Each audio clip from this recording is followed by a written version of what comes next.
Promotion नहीं थी, लेकिन माननीय मनोहर लाल जी ने आपके हक और हकूक की लड़ाई इस प्रकार से लड़ी।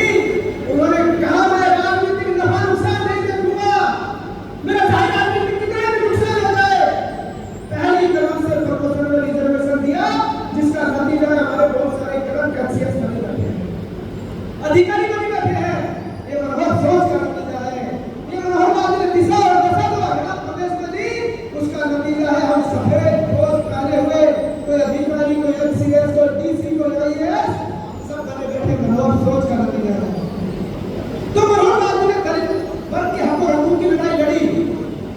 जब प्रमोशन में रिजर्वेशन माननीय मनोहर लाल जी ने दिया, तो मैं हरियाणा प्रदेश में जब बतौर मुख्यमंत्री थे, उनके एडवाइजर के रूप में काम कर रहा था।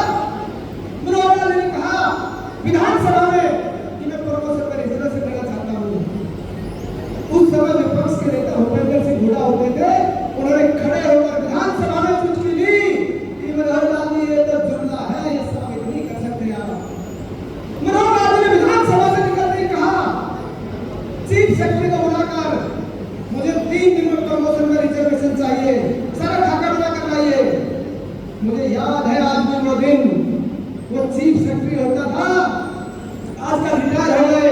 उन्होंने कहा मनोहर लाल जी आसान काम नहीं है, आप ऐसी दो भाई दरबार पर चल रहे हैं, जो इधर से भी काटेंगे और उधर से भी काटेंगे। मनोहर लाल जी ने कहा कैसे, क्या बात है, मुझे समझाओ।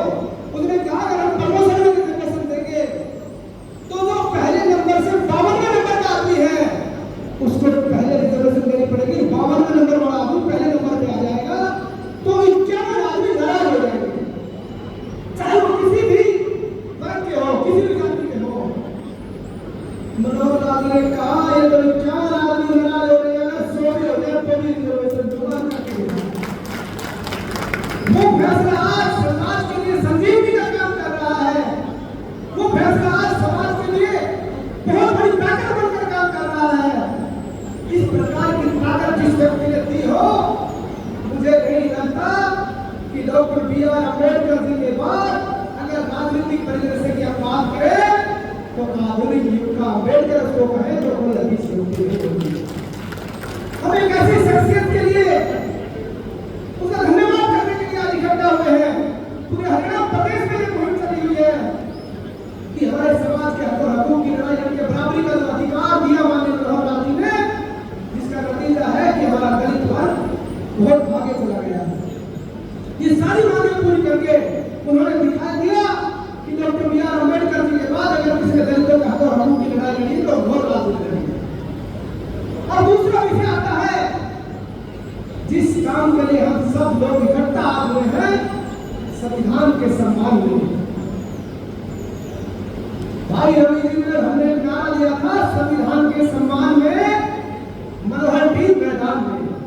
तो आज ये सब मनोहर जी के फॉलोअर्स हैं, ये सब मनोहर लाल जी के चहेते हैं, मनोहर लाल जी का परिवार है, पूरा दलित समाज हम इकट्ठा हुए हैं संविधान के सम्मान करने के लिए। बहुत सारे लोग हिंदुस्तान में और हरियाणा में मुखौटा लगाकर संविधान के अपमान की बात करते फिर रहे हैं। आप सब लोगों ने देखा होगा जब लोकसभा के चुनाव हुए तो कांग्रेस पार्टी ने एक झूठी अफवाह फैलाई कि अगर भारतीय जनता पार्टी की सरकार बन गई तो संविधान को समाप्त कर देगी। साथ ही वो झूठ था और जिसका नतीजा ये हुआ कि 10 में से 5 सीटें वो जीत गए। हमारे समाज के लोग बड़े भारी लोग हैं, कम पढ़े लिखे नहीं है, बड़े भारी लोग हैं, उनकी समझ में बात नहीं आई।